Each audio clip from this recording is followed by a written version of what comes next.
let's now consider how exactly these so-called nobles and these so-called slaves relate to one another, how exactly they interact. And the reason we're going to do this is that it's because of this interaction that noble morality ultimately ends up being erased. And a different kind of morality, what Nietzsche calls slave morality, takes its place. So, to understand why that happens, we need to first understand how the nobles and the slaves interact. And fortunately, Nietzsche is quite clear about this. And he's particularly clear about this in the first essay, section 11, or paragraph 11, whatever they're called. What he says is at the bottom of all these noble races, these noble groups of people, we cannot fail to recognize the beast of prey. This hidden basis from time to time needs to be discharged. The animal must come out again. And then he goes on to give even kind of more graphic descriptions: murder, arson, rape, and torture, right? And so the idea he has here is that these noble people often enough need to discharge all this strength and power, this will to power that they have. They're overflowing with the will to power. And this will to power, this strength, discharges itself often in violent ways. And the victims of that violence are going to be the slaves, the common people. In section 13, Nietzsche compares the nobles to birds of prey and the slaves to the prey that the birds of prey prey upon, to lambs. And what he says there is that, well, look, it's perfectly understandable that lambs might not like birds of prey, right? But nonetheless, it's what birds of prey do. Birds of prey, they're not going to stop being birds of prey simply because the lambs don't like it. That's just not how the world works. Now, so Nietzsche's idea then the kind of overarching idea is that the nobles relate to the common people primarily, it seems, through violence, or most memorably, at least, through violence, right? The nobles are powerful and strong, and the victims of that strength and power are these slaves.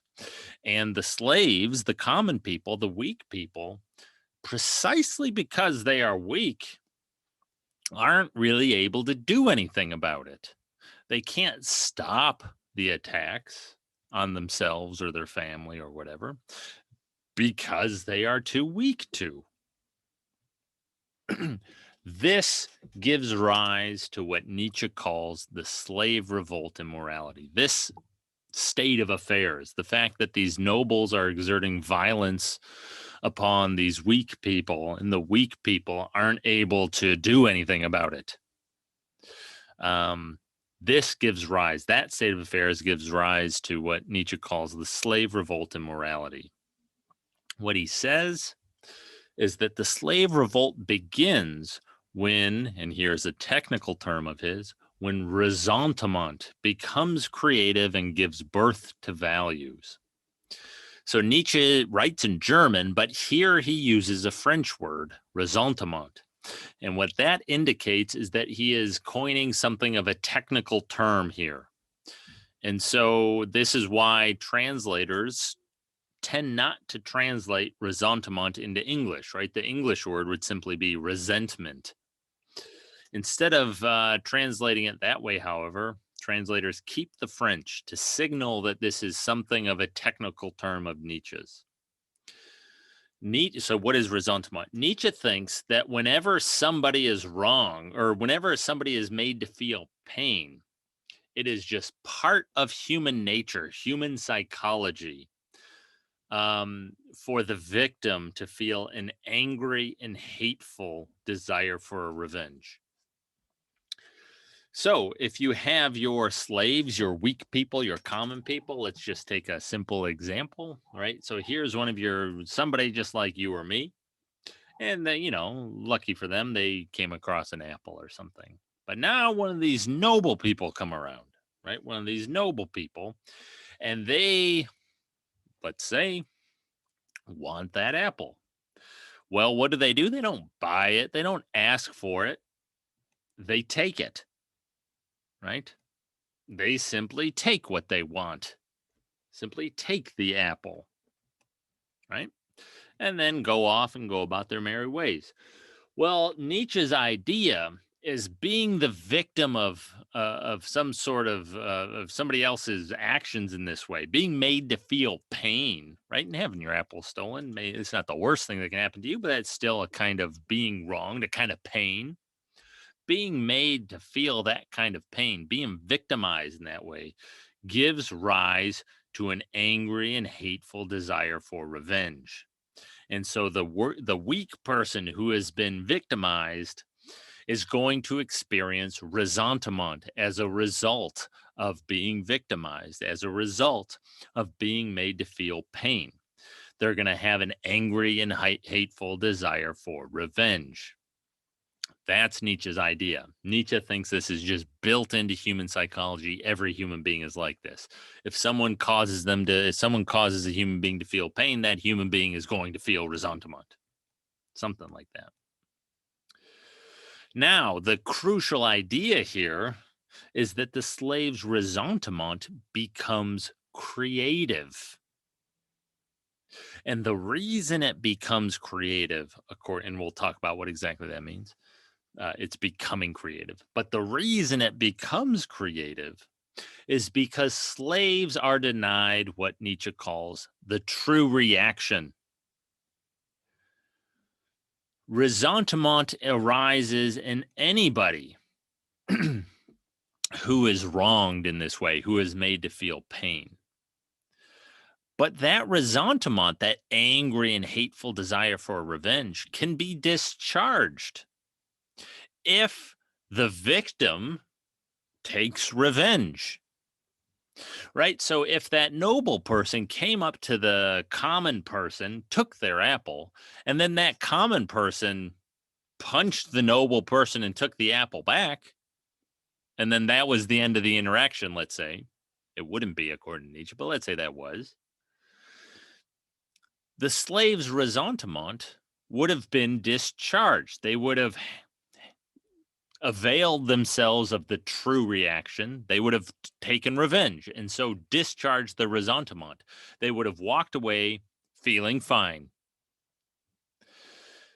But slaves aren't allowed to do that. They're too timid. They're too weak. They wouldn't be able to take the apple back. And so instead, what happens is the noble person comes, takes the apple, and then goes away, and that's the end of the interaction. Well, then that person who has been victimized is left with this resentment. It's never discharged. It builds up. It's never released.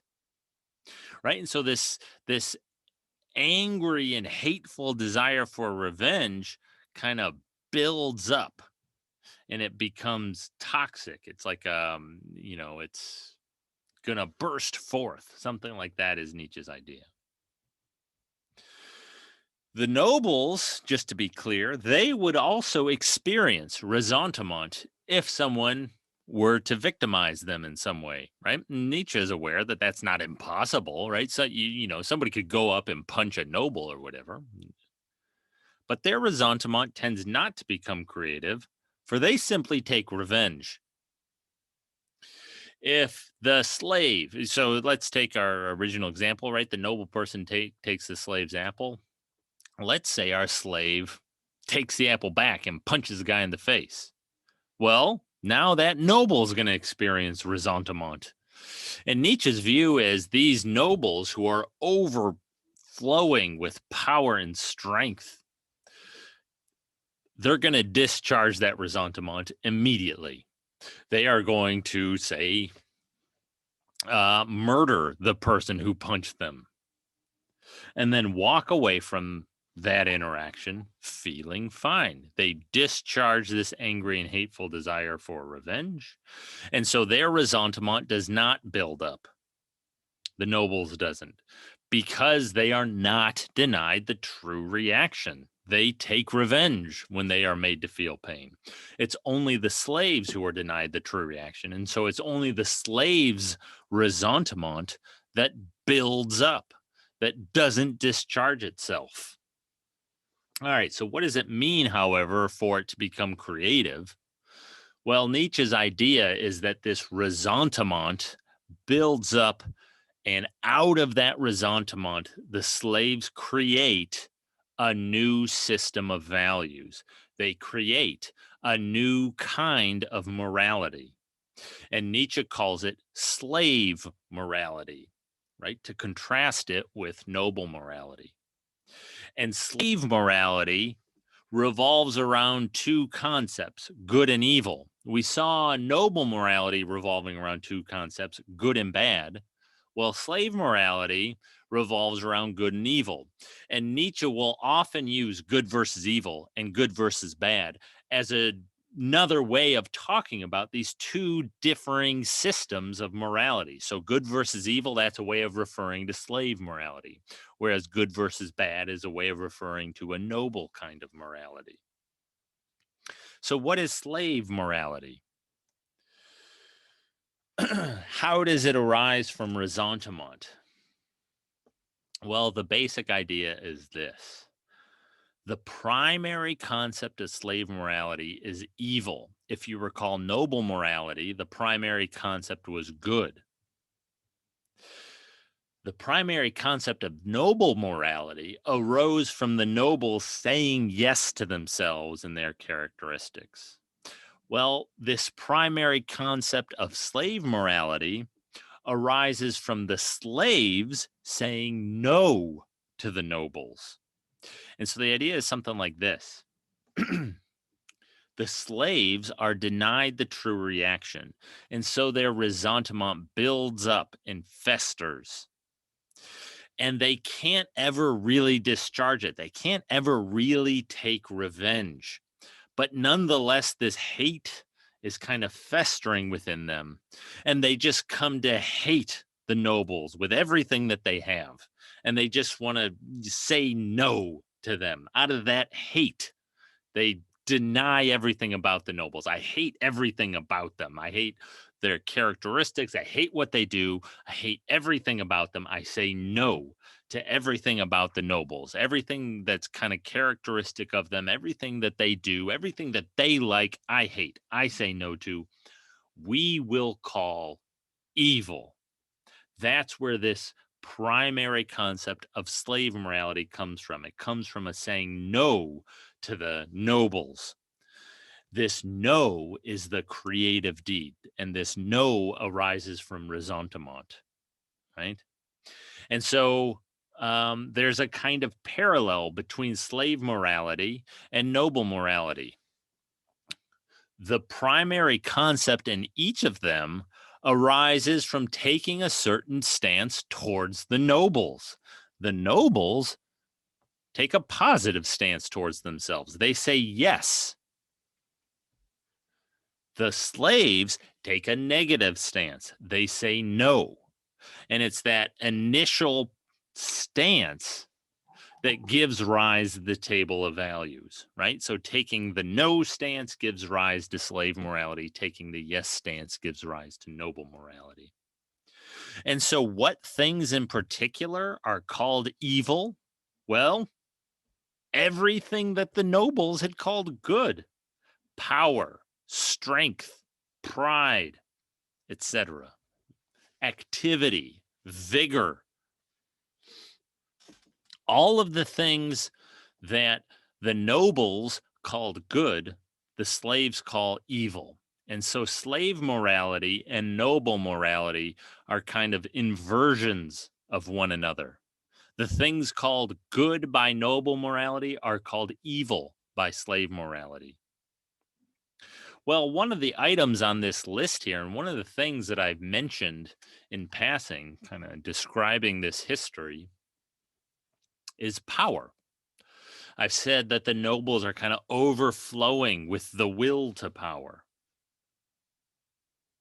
And if you recall the prologue, Nietzsche's guiding question in the genealogy of morality is morality life affirming or life denying? And he understands life to be the will to power.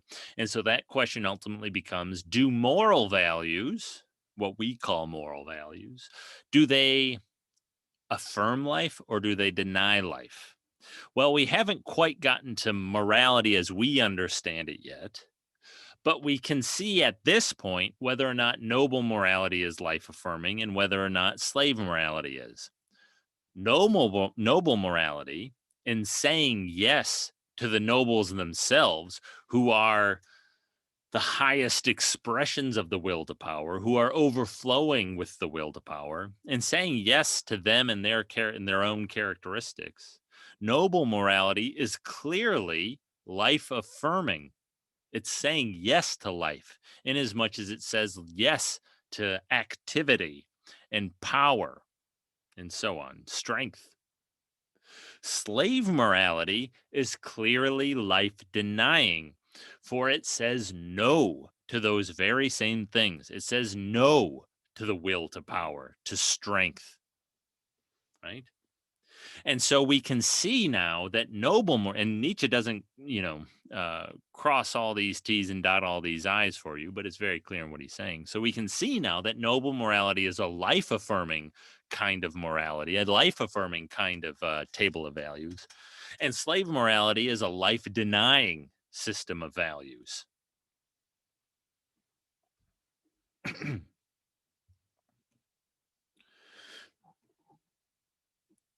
The word good for the slaves is a kind of afterthought. In the same way that bad was an afterthought for the nobles, good is an afterthought for the slaves. And in the same way that the nobles called bad all of those things that were opposite of what they called good, all of those things that weren't the nobles, so the common, the plain, the vulgar, the simple, so too do the slaves call good all of those things that are not evil, all of those things that are not the nobles, right? And so it's a kind of secondary concept, and it's going to refer again, just like the nobles bad referred to the slaves good refers to the slaves, right? The word good is a kind of afterthought of slave morality, and it's going to refer to the powerless, the miserable, the lowly, the suffering, deprived, sick, ugly, all of the things that aren't the nobles. And so, as Nietzsche puts it at one point, we're starting to see now, perhaps, what exactly he has in mind by slave morality, right? But good for the slaves is the one who does no violence. Well, because look, the nobles were out there doing violence. Who injures no one, who doesn't attack, who doesn't retaliate, right? The nobles do all that stuff. Who leaves vengeance to God. I don't need to take revenge. I'll leave that to a different world. Who keeps himself concealed, who doesn't take pride in himself, who doesn't display himself, who's humble, and who demands very little of life. Right? This is slave morality. This is what's called good. The slaves themselves, as a kind of afterthought, call themselves good. That's slave morality. And so slave morality, right? So the good are the slaves themselves. Slave morality is invented by the slaves out of this angry and hateful desire for revenge. They can't take true revenge, so they take what Nietzsche calls at one point an imaginary revenge. They simply, out of this hate, they just say no to everything that the nobles are about and stand for. Now, this story, as we've seen it, should hopefully ring a bell or two or remind you of something. because this story is clearly influenced by Plato's Gorgias, and in particular, by Callicles' speech when Callicles first enters the conversation. If you recall, Callicles talks about how there are two kinds of justice. There's natural justice and conventional justice. Nietzsche's not talking about justice here, nor is he really talking about nature. Nonetheless, the story that Callicles goes on to tell is clearly influential on the story that Nietzsche is here telling. Callicles' story holds that by nature, the better, the stronger, right, should have more. And an example he gives an example of Hercules taking cattle, right? Not buying them, not asking for them, just taking them. That's just by nature. But what happened is the common people, they didn't like that kind of treatment. And so they banded together and they came up with new rules, which in Callicles' story, he calls conventional justice, rules of conventional justice, a different way of evaluating things. It arose in response to the violent treatment from these people who were better. The same exact kind of story is playing out here. And so Nietzsche thinks that what Plato's including in the Gorgias is actually how ancient Greeks had thought about things up until the corrupting influence of people like Plato. Right? And we'll talk about this more as we proceed. But prior to the time of Socrates and Plato, the Greeks had something like a noble morality. And you can find that cropping up in Callicles' speech. Now, very quickly, let's get a little bit more detail. Nietzsche goes through with this kind of framework in place. He goes through certain values or ethical concepts that we today tend to hold. And his idea here, right, the way he's kind of thinking about this, right, we have these slaves who are denied the true reaction, in whom there is this festering ressentiment. Well, they kind of start scheming. This is the way Nietzsche puts the point, at least, right? And they start thinking of these various ways in which they can flip the tables on the nobles. And so there's a very interesting discussion. I'm not going to go through the details. In section 13, this is the bird of prey section, in which Nietzsche describes the origin of the idea of freedom, which he thinks is closely aligned with the origin of the idea of the soul. Nietzsche thinks there is no such thing as freedom or the soul. We are not free to choose how we act or whatever. Our actions are determined by certain drives and instincts and desires that we have, and we're not in control of those. Right? Freedom is a fiction invented by the slaves, by slave morality. And the soul is this kind of concomitant idea that helps make this idea of freedom possible, right? And so the way he describes it is something like, well, the slaves want to say no to the nobles and to the things that they do. They want to blame the nobles for them. I mean, but what Nietzsche would say is that doesn't make any sense at all. Do you blame a bird of prey for being a bird of prey? No, that's absurd. That's just what a bird of prey is. They're not to blame for that. Nonetheless, the slaves want to blame these nobles for their actions. And so, what they do to help make sense of this blame is they come up with this idea that there is something standing behind our desires and drives that can choose to act on those desires or drives or to refrain from acting on them. That's where this idea of a soul comes from. It's this fiction invented by the slaves that they can use to then try to justify to the nobles that the nobles are free not to act in this way, not to act as birds of prey. Your soul can choose not to act in that way, right? And so that's also where this idea of freedom comes from. You are free to choose otherwise. Your soul can choose otherwise.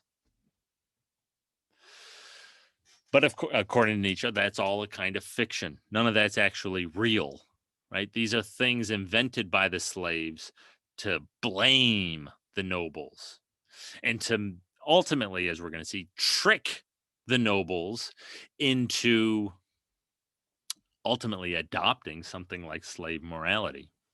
Kindness, that's a moral value, a value of slave morality. It is not a value of noble morality. What is kindness? Well, it's just a way of dressing up powerlessness, according to Nietzsche. So the kind of scheming here. The slaves want to call themselves and their characteristics good, but they can, they're powerless. They're weak. They can't do anything. Well, if we want to call powerlessness good, let's come up with a nice sounding word for it. We'll call that powerlessness kindness. So it's not that I'm powerless, it's that I'm kind, right? That's the idea Nietzsche has here, right? That's the origin of kindness as a value. It's a kind of shiny veneer for a powerlessness that can't retaliate. Humility is also an ethical value or moral value, or at least it's a value of slave morality. In Nietzsche's view, it's just another fancy veneer for a fearful baseness, right? These slaves realize, they know they're low, they know that they're base, and they're afraid. Instead of calling their fearful baseness what it is, namely baseness, they dress it up. We're trying to call ourselves the good ones here. So let's come up with a better word for it, a shiny veneer for it. We'll call it humility. And everyone is called to be humble, right? Something like that. Obedience. That's a nice word, right? Oh, I mean, maybe not so much for us, but certainly it was traditionally. Well, that's just a nice way of saying, again, a kind of veneer for the fact that these slaves are subject to people that they hate. The nobles still hold power over them. Instead of simply calling their base subjection what it is, they call it, no, I'm choosing to obey. I'm choosing to be subject to you. I call it obedience, the virtue of obedience. Patience is simply the inoffensiveness of the weak one, his standing at the door, his unavoidable having to wait, right? Weak, unremarkable people have to wait. They don't insist upon themselves. They are deferential. They give way. Instead of calling this kind of baseness, it's dressed up into a virtue. We call it the virtue of patience. And lastly, the last thing we'll look at, right? There's a bunch of these terms. Not being able to avenge yourself, right? The slaves can't take revenge. But instead of calling out that weakness for what it is, namely weakness, the slaves dress it up as something good. They say, no, it's forgiveness. And we are all called upon to forgive each other. Really, what's at root of this value of forgiveness, though, is a simple inability to take revenge. If the slaves could take revenge, they would never value forgiveness. They would take revenge, but they can't. And so they dress that inability up as forgiveness. Now, what's hopefully becoming clear is that Nietzsche thinks that much of what we think of as morality, the moral values that we hold today, are actually values from slave morality. This is indeed what Nietzsche thinks. What we today call morality and moral values are just slave values. They're just values from slave morality. What we call morality is slave morality. We'll talk about this more as we proceed. One of the things we need to do to understand how that works, however, is, and one of the things that's going to be helpful for understanding this larger picture that Nietzsche is laying out, is understanding the role that Christianity in particular plays in slave morality. That's what we'll turn to next.